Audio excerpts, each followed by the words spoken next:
सर्वसाधारण चर्चेत प्राथम्याने भाग घेणारे सदस्य सन्माननीय सदस्य रोहितजी पवार। अध्यक्ष महोदय, ज्या लक्षवेधी नाईक साहेब,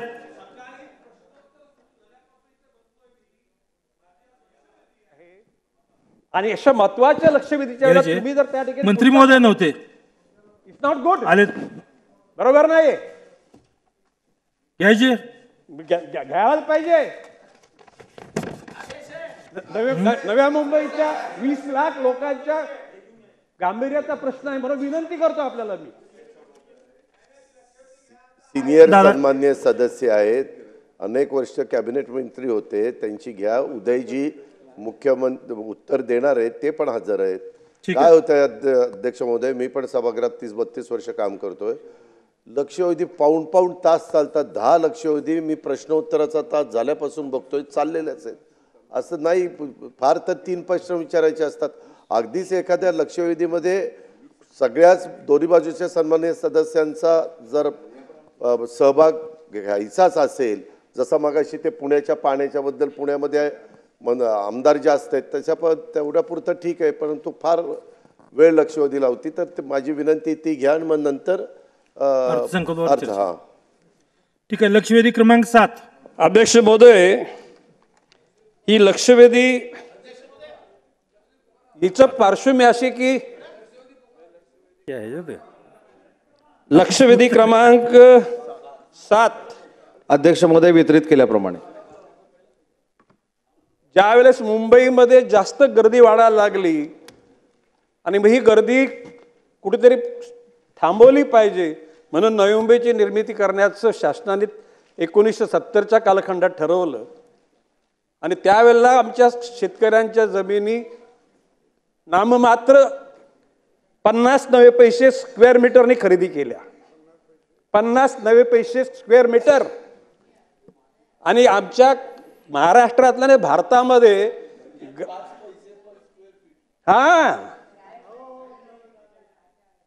एकूण भारतामध्ये ग्रामपंचायतीमधून डायरेक्ट महानगरपालिका झालेली, जरा बादलीजी जरा we are serious about it, ग्रामपंचायतीमधून महानगरपालिका झालेली ही एकमेव महापालिका देशामध्ये आहे। एकूण 70 साली सिडकोची निर्मिती झाली, नवी मुंबई महापालिका 1992 साली तिची स्थापना झाली, 95ला महासभा म्हणजे एकूण सार्वत्रिक निवडणुका झाल्या। आज उन्हीपुरी 30 वर्ष झाली, त्या शहराचा प्रारूप आराखडा फायनल झालेला नाही।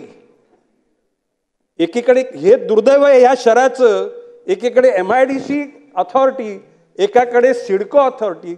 कालांतराने आम्ही मागण्या करता करता ती महानगरपालिकेकडे अथॉरिटी दिली गेली, परंतु सिडकोच्या त्या अधिकाऱ्यांना हे सुचलेलं नाही की ह्या शेतकऱ्यांच्या असलेल्या गावठाणाच्या जमिनी 0 म्हणजे 1 रुपये नाममात्र किमतीनं त्या ठिकाणी सिडकोला वर्ग झाल्या।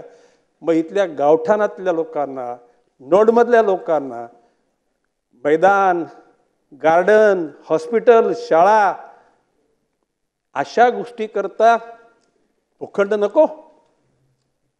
माननीय मुख्यमंत्री एकनाथराव शिंदे यांच्याकडे सातत्यानं पाठपुरावा केल्यानंतर 1 जून 2023ला सह्याद्री अतिथीगृहावर बैठक त्यांनी लावली आणि त्यामध्ये सुमारे 20 विषयाची त्या ठिकाणी सूची दिलेली आहे। ऐरोली काटे नाका उन्नत मार्गाचं काम, नवी मुंबई महानगरपालिकेला सिडकोकडून MIDC कडून मिळू घातलेले भूखंड, नवी मुंबई महापालिकेमध्ये 500 स्क्वेअर फुटाच्या घरांना घरपट्टी माफ करणे, करार पद्धतीने कार्यरत असलेल्या कर्मचाऱ्यांना कायमस्वरूपी समाविष्ट करून घेणे, अतिरिक्त भाडेपट्टा ALPचे धोरण सिडकोने राबवणे, घनसोली ऐरोली पाम बीच मार्ग, तुर्बे खारघर प्रकल्पाचा रस्ता, BMTCच्या 1587 कामगारांना 100 चौरस फुटाचे गाळे देण्याचं ठरलेलं, याची अंमलबजावणी करता माननीय मुख्यमंत्र्यांनी निर्देश दिले आणि त्यावेळेला प्रधान सचिव नगरविकास यांना सूचित केलं की तुम्ही सिडकोचे व्यवस्थापकीय संचालक, नवी मुंबई महापालिकेचे आयुक्त यांना एकत्र बसून तुम्ही त्याचा निपटारा करा. अध्यक्ष महोदय, मी 3 महिन्यांनी पत्र दिलं माननीय मुख्यमंत्र्यांना, 6 महिन्यांनी पत्र दिलं, 9 महिन्यांनी पत्र दिलं. आज 1 वर्ष 1 महिना झाला, 13 महिने झाले. या प्रकरणाचे 12चे 13 वाजवण्याचं ठरवलेलं राज्य शासनानं. आता त्या ठिकाणी पत्र आलं राज्य शासनाकडून. उत्तरामध्ये काय म्हटलेलं आहे की सिडकोचे अधिकारी, महापालिकेचे अधिकारी आम्ही बसलो आणि मग सिडकोने जे लिलावद्वारे भूखंड दिलेत त्या सर्व लोकांना सर्व सवलती देण्याचं महापालिकेला निर्देश दिले. अरे माननीय मुख्यमंत्र्यांनी निर्देश दिलेत हे तुम्हाला माहित नाहीत? माननीय मुख्यमंत्र्यांनी सांगितल्याप्रमाणे कारवाई केल्यानंतर मग त्या ठिकाणी पुढच्या गोष्टी करायला पाहिजेत. माझी मागणी अशी आहे, आज उदयजी सामंत आपण उत्तर देणार आहात माननीय मंत्री महोदय,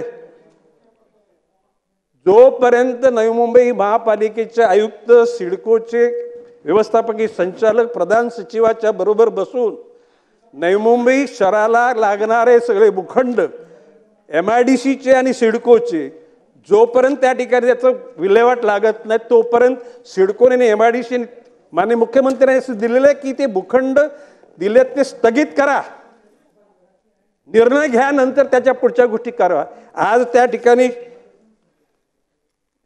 राज्य शासनाच्या अधिकाऱ्यानं पत्र दिलंय.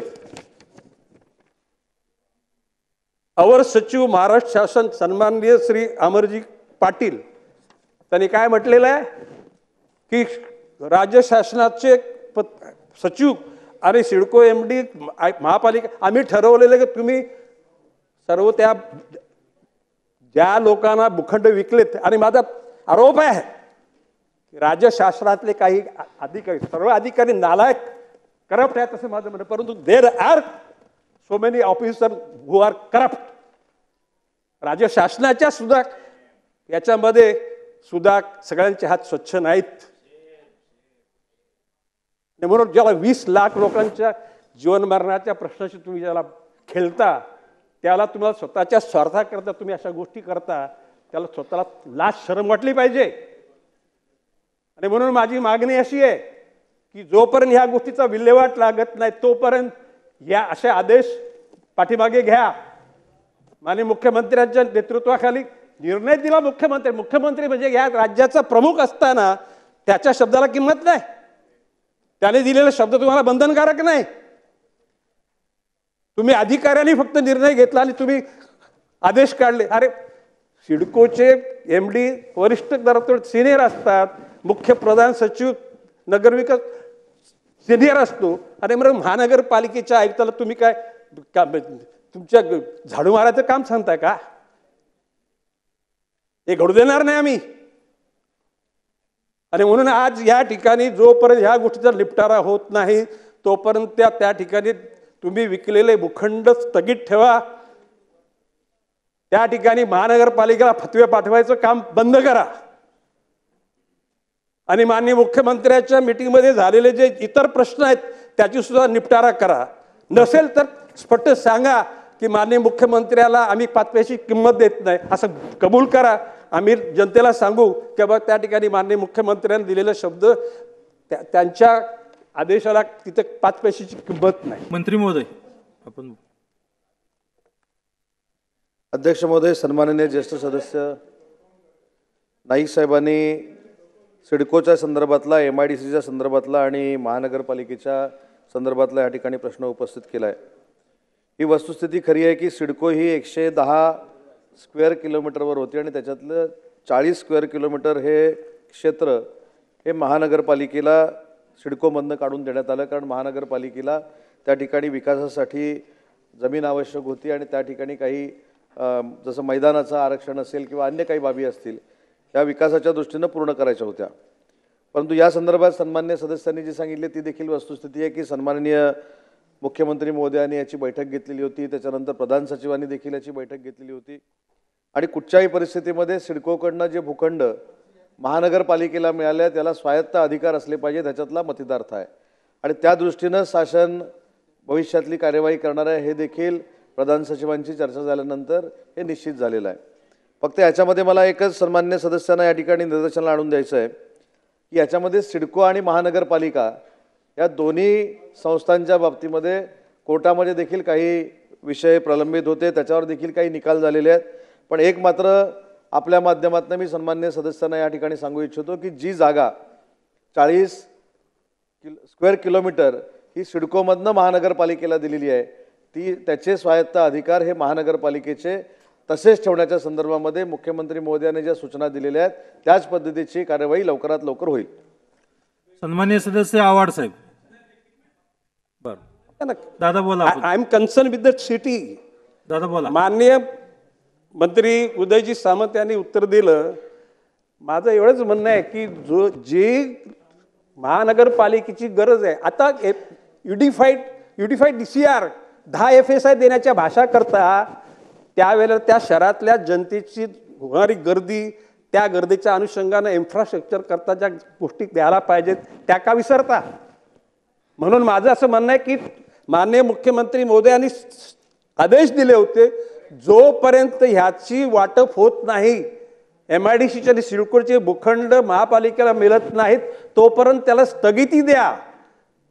प्रधान सचिव जरी गरज पडली तर प्रधान सचिव नगरविकासनी त्या दोन्ही अधिकाऱ्यांना बोलवून त्याचा निपटारा. आणि माझं म्हणणं असं की ते तुम्ही बोलवणार आहात का आणि जोपर्यंत त्याचा निपटारा होत नाही तोपर्यंत तुम्ही बिल्डरना विकलेला. आणि माननीय मंत्री महोदय बोलले की कोर्टात अरे तुम्ही जर ठरवलं ना तर त्या बिल्डरला बोलून बाबा तुला हा त्याच्याऐवजी दुसरा भूखंड देतो. इथे दलाल आहेत या सिडकोमध्ये आणि या शासनामध्ये सुद्धा ह्या बिल्डर लोकांचे दलाल आहेत.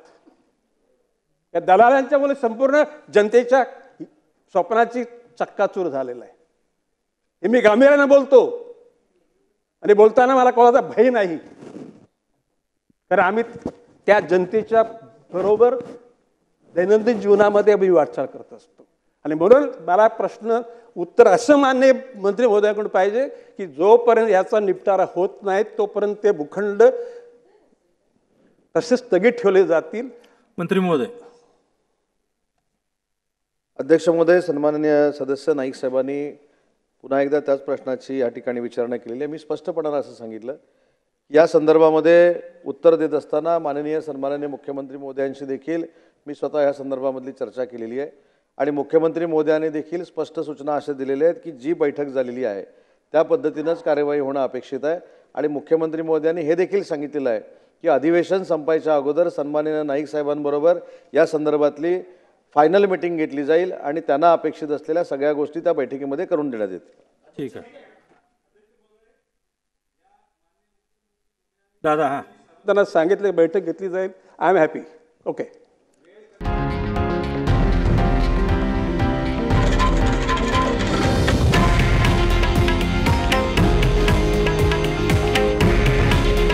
हे आहे देशातील नंबर 1 न्यूज नेटवर्क आणि आपण पाहत आहात TV9 मराठी.